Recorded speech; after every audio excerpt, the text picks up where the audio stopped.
We're brought here today by the love that Sarah and Davis share for each other. We're going to be so happy. We'll be so happy. I'm gonna crush it at being a husband.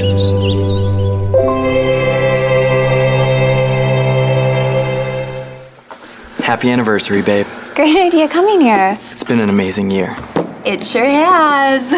Wait, you do gifts on your anniversary? Why did nobody tell me this? Did he forget my gift? Quick, say something. I also ordered you a gift. It has not gotten here yet. I have a feeling I know what it is. I mean, I've been hinting pretty heavily. Absolutely no idea. So, there's been something I've been wanting to talk to you about. Uh-oh. She caught me using the decorative soaps again. Have you, thought about us having a baby? Kids, we just got married. Are you serious? I can't create a human. Yep, he's totally freaking out right now. Crying, mess, noise, poop. Lots of poop. Honey. Yes. What? I'm ready to think about having the Why don't you open your gift? Okay. What? We made a baby. You're pregnant. Yeah, I'm so pregnant. Like how much? Like 100%. Like all the way pregnant. It's gonna be a boy. He's gonna be awesome. He's gonna play football. It's gonna be a girl. She's gonna be my best friend. I'm gonna teach him how to build stuff, She's gonna do ballet, throw stuff, shopping, break stuff, theater, burn stuff. mommy's little princess. He's gonna be my little buddy. We're having a baby. Oh my gosh. Yes. We're gonna crush parenting. I'm gonna crush it at being a dad. Cheers. Yeah, this is gonna need to be decaf. Is that If you don't mind. is that a pregnant thing? We're going to miss that couple, whoever they are, wherever they are. Hey, so what do happy couples know? So far, we've discovered 3 things that happy couples know. One thing happy couples know is that we bring our hopes, dreams, and desires into the relationship. We can't help that. That's natural. But if we're not careful, those hopes, dreams, and desires begin to feel like expectations. So one of the things that happy couples know is they make a decision. Happy couples decide they owe each other everything, but are owed nothing in return. Now, this doesn't make sense, but this is what they do, okay? And as we're going to discover in just a few minutes in today's lesson, today's session, there's something else they do that doesn't make sense, and that's the unusual thing about happy couples. As you get close to them, they're so happy, and it doesn't completely make sense, and part of it is because they understand, or they've just decided, you know what, I owe you everything, you don't owe me anything in return. The other thing that happy couples know is that happy couples understand that relationships are a race to the back of the line. That happy couples understand the idea of being selfless, and when both parties in the relationship are selfless, it's amazing what can happen. And in a Christian marriage, we looked at a passage that described this. A Christian marriage is essentially what we call a submission competition. That each person insists that the other person goes first and that the other person is more important. And then the third thing that we discovered this past session, last week, we discovered that happy couples know that sometimes you have to throw things. Now, before you apply this one, you need to go back and listen to the entire message, okay? Because there's a specific application. And today we're going to come to a fourth thing that happy couples know, and happy couples know that they have a choice. They have a choice. Today, I want to talk about perhaps the single most important choice that you'll make in a relationship as it relates to becoming a happy couple and making the relationship something that's attractive to you and stays attractive to you. I want to talk about a choice that every coupled person makes, everybody that's in a couple, every couple makes every single day. This choice, everybody makes this decision, whether you are aware of it or not. Everybody makes this decision, but it feels oftentimes more like a reaction than a decision. So the point of today's message is I want to point out a decision that you're already making and perhaps help you make a better decision. Most people don't even feel like they have a choice, but they do. And so happy couples make what we're going to call the happy choice. And what is this choice that happy couples make that they don't know they're making that makes all the difference? And the answer to that question is found in a letter that the Apostle Paul wrote to some Christians in the first century in the city of Corinth. And he wrote this letter to primarily Gentile, non-Jewish, new Christians who were trying to sort out the whole Christian thing. And there's only one God, and what do we do with the other gods? And, you know, we used to go to the temple and we had religion this way. Now you're explaining that religion's a different way. And so one of the things the Apostle Paul had to do, and as English Bible readers, where we miss this, he had to help pagans understand not only is there one God, but this one God is very different than all the gods. Because in pagan worship, the gods did not care about people. The gods toyed with people. They manipulated people. In some legends, they mated with people, but the gods didn't really care about people. So consequently, in pagan religion, there was no morality. There were no ethics. In other words, you didn't do anything on this earth toward other people to try to make the gods happy. To keep the gods happy, you made sacrifices. You sacrificed things that were important to you. You sacrificed animals. In some cultures, they sacrificed children. And the whole point was, we need to make sacrifices here so that our crops will grow, so that our other children will grow healthy, so that we'll win battles. So the Apostle Paul shows up in these primarily Gentile environments. He's going, okay, this God that I've introduced you to is completely different. This God actually cares about his people. This God actually cares about creation. So consequently, in order to please this God, it's not about sacrifices this way. In order to please this God, you actually treat people the way your God treats people. That is, you are to love the people around you. And the Apostle Paul introduces this idea that Jesus actually originally introduced, this idea of a horizontal versus a vertical religion. Horizontal religion says, hey, I'm going to treat you the way God has treated me. The old version was, I'm going to try to treat God the way God wants to be treated so God will be happy with me. So the Apostle Paul has just spent several chapters in this letter. He wrote three letters to the church in Corinth. One of them disappeared. We don't have it, but we have two. And in this first letter, he's just finished explaining to them, okay, if you want to do kind of that religious, vertical thing, knock yourself out, that's fine. But don't forget, the way you treat people is really the number one manifestation of how much you love God and how much you respect what God has called you to do. So in this particular chapter, 1 Corinthians, he explains it. Now, this is a very popular chapter. Some of you had all or maybe portions of this chapter read in your wedding. You might have even quoted some of this as part of your wedding vows. It's 1 Corinthians 13. It's often called the love chapter. But when you understand what the Apostle Paul's doing, it's not really great wedding literature. We've made it great wedding literature because of the way it shows up in our English Bibles. But this is very earthy and it's very gritty and most of it makes sense. But there's one line in this chapter that doesn't make sense. And in that line is the secret to the decision or the choice that happy couples make. So I'm going to walk you through a little bit of what may be familiar verses or words that you've heard before. And then we're going to get to this one line that doesn't make any sense, and we're going to camp out there for just a few minutes. So here we go. Here's what he says. He says, if I speak in the tongues of men and of angels, but I don't have love, I am only a resounding gong or a clanging cymbal. Now, he's just finished telling them, look, because in their religion, they would have these ecstatic utterances. They would speak other languages, or they would think they were. They literally would try to speak the language of the gods or the language of the angels. So he's just finished telling them, okay, if you would like a version of that to be part of your religious experience, that's fine. But don't kid yourself. That's not the main thing. And even if you are actually to tap into the language of angels, but you don't have love, you're nothing but a lot of noise. Now, in my world, this verse, just to be personal for a second, is a great reminder to me and perhaps a reminder to you that you should never judge someone like me or a preacher or a speaker or a teacher. You should never judge someone who does what I do based on my speaking skills or my knowledge of the Bible. Because speaking skills are a talent. It's something somebody develops, just like you have talents that you've developed. If you really want to know what kind of person I am, if you really want to know what kind of Christian I am, you ask my wife, you ask my kids, and you ask my friends. Because a talent or an ability is not necessarily a manifestation of spirituality or great faith. Love is always the bottom line. So he goes on and he says this, and if I have the gift of prophecy, that is, I can tell the future, and I can fathom all mysteries, and I have all knowledge, like I'm the smartest person in the room, and I have faith that can move mountains. I have like perfect faith, whatever perfect faith is. But I don't, there it is again. Have love, I am nothing. Literally in the Greek text, Paul says, even if I'm the smartest person in the room, I can explain anything in the Bible and I can answer any question you have. If I don't have love, whatever that means, he says, I'm a nobody. Which is another great lesson for another day, that Paul says knowledge does not equal deep.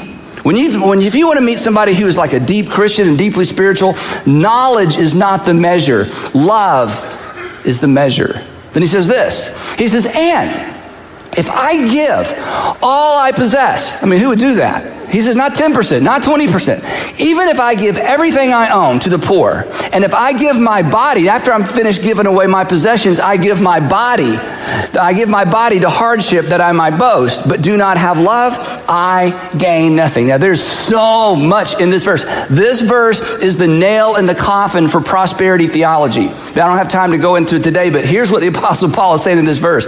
Anybody who gives to get gets nothing from God. Anybody who gives to get gets nothing from God. Anybody who gives to gain gains nothing. Maybe we should come back for that, on another day. But here's the question. What is have love, have love, have love? I gotta have love, have love. I'm sure if we did a survey and I said, how many of you have love? We all be like, I have love, I have love. What does it mean? I don't know, but I know I have it. Because when you hear the phrase have love, it sounds like something on the inside, doesn't it? Like, I have love. And maybe the Apostle Paul thought they're going to think it's some kind of internal thing, some sort of feeling. I feel compassionate toward people who are going through a hard time. I feel sorry for those children. I feel sorry for that couple. I feel bad for what you're going through. I have love. So Paul wants to make it clear to these first century ex-pagan Christians that this isn't an internal thing. This is not a vertical thing. This is a very practical horizontal thing. So he gets really practical. He says, when I say have love, here's what I'm talking about. I'm talking about stuff you do. Love, the kind of have love I'm talking about, is patient. And there's that, put somebody else first, get in the back of the line thing again. Love is kind. I love this word defer. Love defers. Love defers. Love knows, well, I know what I know, you know what you know, but I'm going to defer to you. Love is kind. Love does not envy. Love isn't jealous. When you're more talented than me, when you get more attention than me, when you get, you're the life of the party, when you get the joke, when you tell the joke, love doesn't envy. Love does not boast. Love doesn't try to one-upmanship, the person. Hey, you thought that was a great story. Let me tell you my story. No, I'm going to let you shine. I'm going to let you be the center stage. I'm going to let all the attention stay on you, and I'm not going to rob you of that. I don't envy you, and I'm not going to boast. And love is not proud. Then he goes on. He goes, love does not dishonor. It does not dishonor others. In other words, love decides if it's dishonoring to you, I'm not going to do it. If there's something that might dishonor you, for me, that's a sin. I would be sinning against you to dishonor you. Whether I can find a verse about it or not. If that's dishonoring, it's off limits. It is not self-seeking. Again, there's that move to the back of the line thing again. It is not easily angered. It doesn't have a temper. And this is a big one. And love keeps no records of wrongs. Who could do that?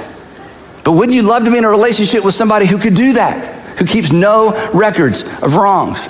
Then he says something that's a little bit tricky we'll come back to in just a minute. He says this, and love does not delight in evil, but rejoices with the truth. It's kind of out there, isn't it? And then it's like he just kind of goes for it and he gives us sort of a rapid fire list of what love is. He says, love always protects, always trusts, always hopes, always perseveres. Love always protects, always trusts, always hopes, and always perseveres. Now, there's one of these on this list that if you pay attention to, in fact, for years it kind of bothered me, maybe because of the Bible translation I read when I was growing up. But one of these doesn't make any sense. Because one of these is not completely dependent on the lover, it's dependent on the lovee. And it's this one, always trust. And I used to read that and think, always trust. Okay, that's kind of stupid. I mean, that's a little bit naive to always trust. I mean, I can always protect a person even if they're in the wrong, and I can always hope for that things get better. And persevere sounds like there's going to be some struggles and some trouble, so I can push through. But always trust, and literally in the Greek text, this means always believes or believes everything. That love defaults to trust. And this is a keystone habit for happy couples. Let me illustrate it this way. In every relationship, not just romantic relationships, not just marriage, not just dating, not engaged, but in every relationship from time to time, there is a gap between what we expect someone to do, because hey, I'll be there at 6, or I'll pick you up, or I'll pick up the kids, or I'll have dinner ready for you, or I'll make sure that I tell them, or I'll tell her. There's expectations. And then there's what we experience. Anh viết vẫn chưa xong, liệu rằng ngày đó có đến trước, dành khi người mới còn chưa mong như anh từng là người đến trước, khi đắng khi ngọt, hạnh phúc song hành như chén thuốc em à.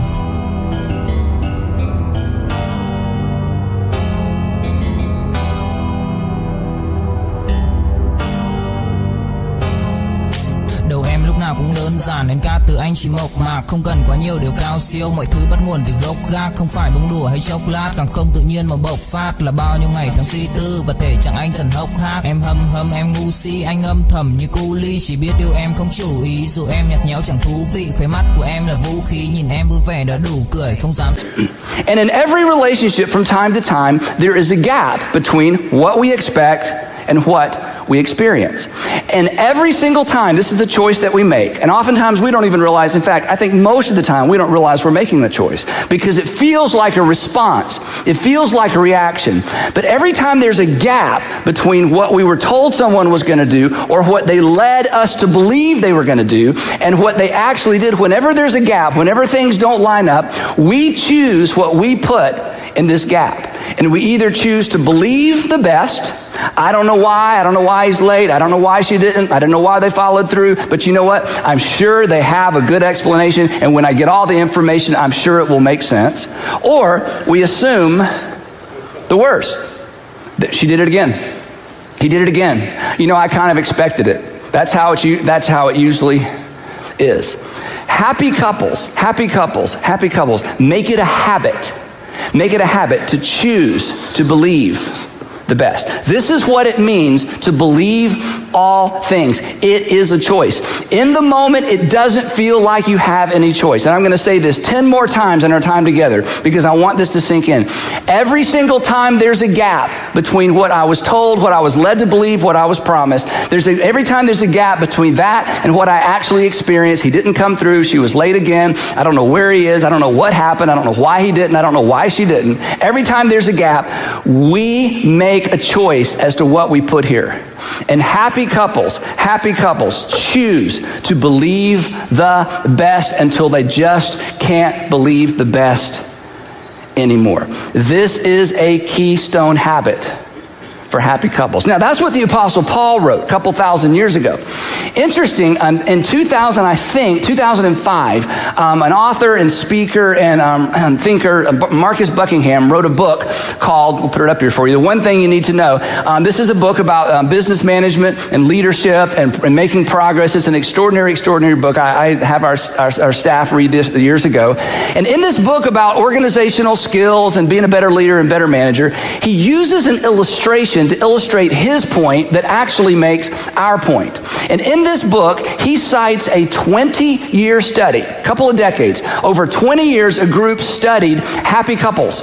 They studied happy couples in the U.S., in Canada, in Europe, and they were looking for, as you might expect, they were looking for a common denominator. Now, when I say happy couples, these were couples that had gone the distance, they'd been together a certain amount of time, and they still enjoyed each other's company. These were not couples who were just grunting it out, staying together for the kids. You know, we're miserable, but we can't afford to, split up. Not those couples. Couples who've been together for a long time, who were still in an enjoyable relationship, and they were asking questions to lead them to what is the common denominator for happy couples. Now, that's a pretty good question. Wouldn't you like to know? Yeah. Should have charged admission for today. This information is super helpful. So when they went into this study, like anybody that does research, they had some assumptions.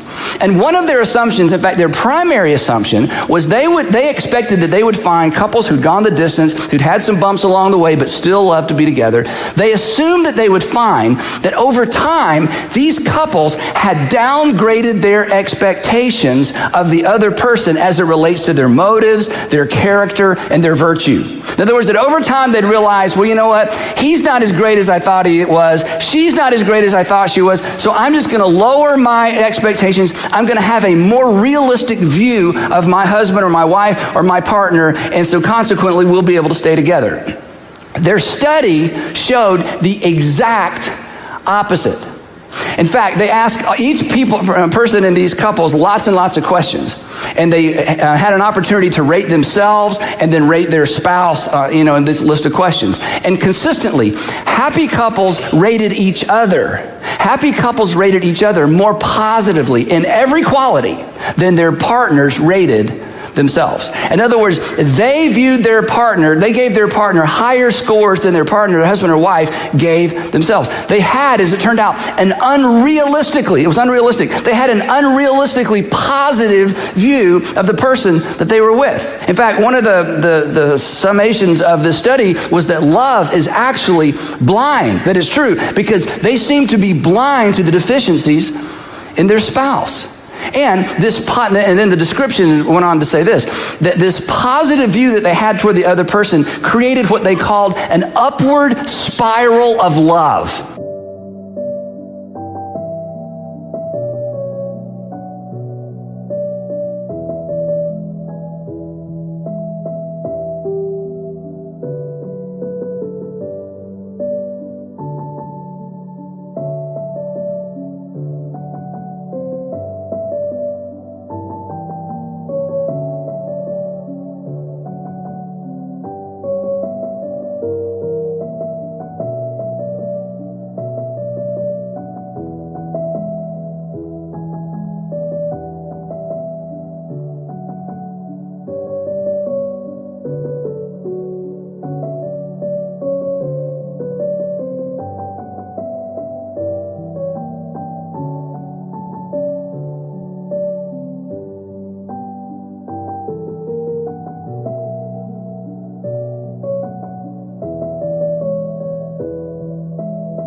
I know. An upward spiral of love. Okay, I know it sounds kind of creepy, but here's what it looks like. Here's how it worked.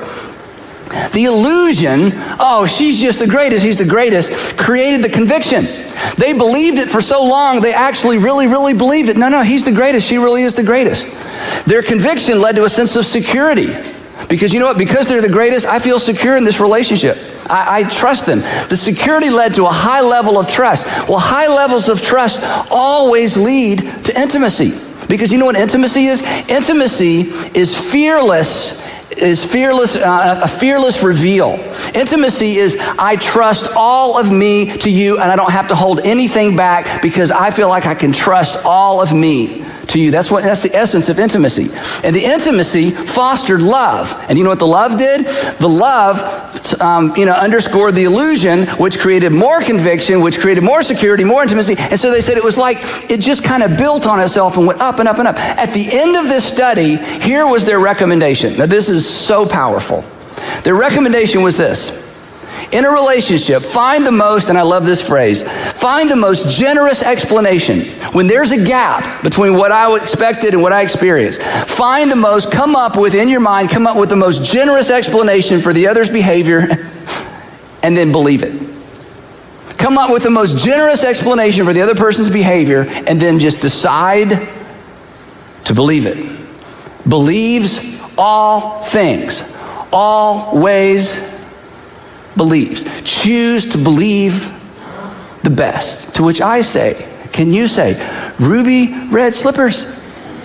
You have had the secret the whole time to a happy relationship. You just need to click your heels together 3 times and read your Bible, okay? Because it's been there the whole time. Now, obviously, there are things that make this challenging and difficult. And again, I've been doing what I've been doing a long time. I've talked to all kinds of couples, walk couples through all kinds of stuff. So I am not naive. So there are obstacles to this. But even regardless of the obstacles, and we'll talk about 2 in just a second, I don't want you to miss this point. Every single time there's a gap, even when it's the same gap over and over, every single time, what you place here is what you decide to place here. And you will either believe the best or you will assume the worst, but whichever way you go, it is a decision, it is a choice that you have made. That's what I don't want you to miss as we wrap up this series. Now, there are obstacles to this. There's a couple obstacles. One is this. It's what we experience, right? But he did it again. She did it again. It's like clockwork. The other thing that's an obstacle that we bring to the relationship is who we are. Because let's be honest, we didn't show up in the relationship as a blank slate, right? We showed up in the relationship with all of our stuff.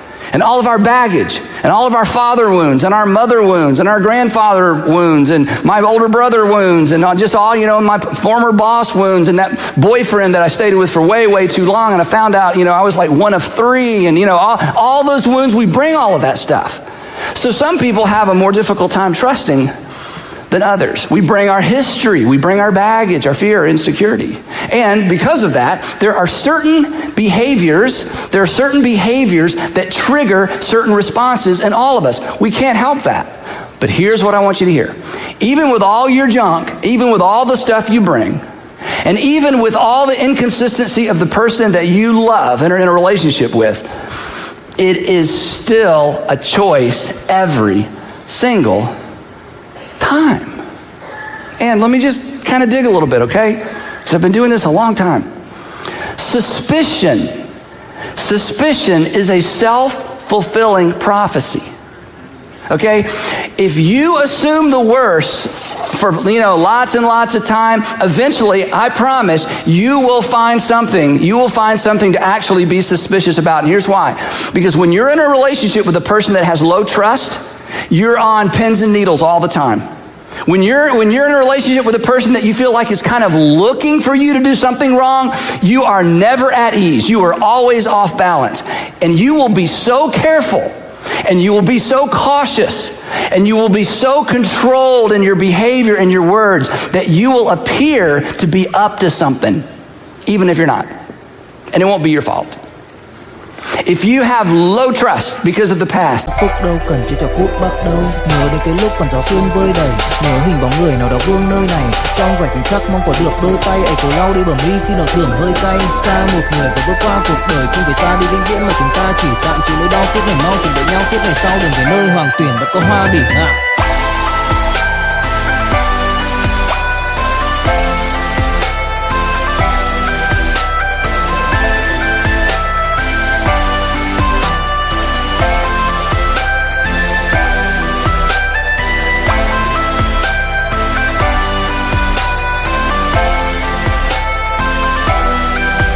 if you have low trust because of previous relationships, when you bring that to a relationship, you may accidentally create an environment in the relationship that sets the other person up to do the very thing you fear they will do that they had no intention of doing.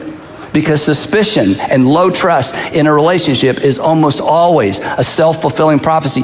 It sets the stage for the very thing you fear the most.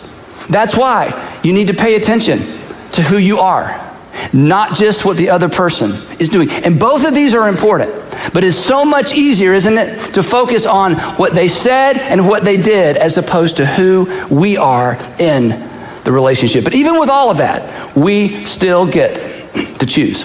So, with all of that in mind, and all of that as a setup, I want to go back now and look at 2 or 3 of the verses that we went through really quickly in 1 Corinthians 13, because they lean into this powerful principle that we get to choose every single time. So look at this now. Love does not delight in evil. This was kind of the tricky one. Love does not delight in evil, but rejoices with the truth. You know what that means? That love isn't trying to catch the other person doing something wrong. That love isn't trying to catch the other person doing something wrong. That love isn't building a case against the other person so they can finally step in and say, you did this, you said this, you did this, you said this. That love doesn't keep score of the past. He said that love always protects. Protects from what? Love always protects the relationship from suspicion. Love always protects the relationship from a lack of trust. That love is protective of the relationship. That love knows that whatever I choose to put here will impact the relationship. Yes, this is what I thought they were going to do. Yes, they didn't do what I thought they were going to do. They'll have to deal with that. We'll have to talk about that. But what I put in the gap will impact the relationship perhaps as much as the gap that they created. Love always trusts, he said. Love believes all things. I love this. Love chooses a generous explanation. Love chooses. Love comes up with. Love thinks about it long enough to come up with a generous explanation. Then he says this, love always hopes. I love that. Love trends positive. I'm just not going to allow myself to go negative. And love, he's realistic. Love always perseveres. The word perseveres, as I said earlier, indicates or implies resistance, that there may be some doubt. There may be some negative. There may be some things from the past that come roaring into the future. But love decides, you know what? I am going to persevere. I'm not going to give into that trend. I am not going to create an environment in this relationship. I'm not going to create an environment in my home that basically sets the other person up to fall into the trap that I have laid for them through my expectations. Love is determined to trust anyway. So here's the question. Based on your personality, based on your experience, based on what you know about yourself, do you believe the best? Or do you assume the worst? Which way do you go? Do you believe the best when there's a gap? Do you find yourself going, you know what, I'm sure there's a good reason. I'm sure, or are you the person that's like, okay, he better have a good explanation. She better have a good reason for this. And I'm already mad. I don't even have all the information, but I'm mad. So when they get home, when she gets home, when he finally calls, when she finally calls, when he finally texts me, at best, I'm going to be up to zero because I'm right here. You're going to have to give me a whole lot. Which way do you go? And I just want you to know, regardless of who you're in a relationship with, regardless of what he's like, what she's like, it is your choice every single time. But happy couples know. Happy couples know. Happy couples know it's a choice. It's a choice every single time. And I know, but Andy, he and she, and yeah, I know. But it's always a choice. Besides, let's think about it this way. What are the options? I mean, are the options going to get you anywhere? Are the options going to take you forward? I mean, here are the options in case you want to kind of work this script. Delight in uncovering mistakes.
Thrive on speculation, assume the worst, and embrace doubt.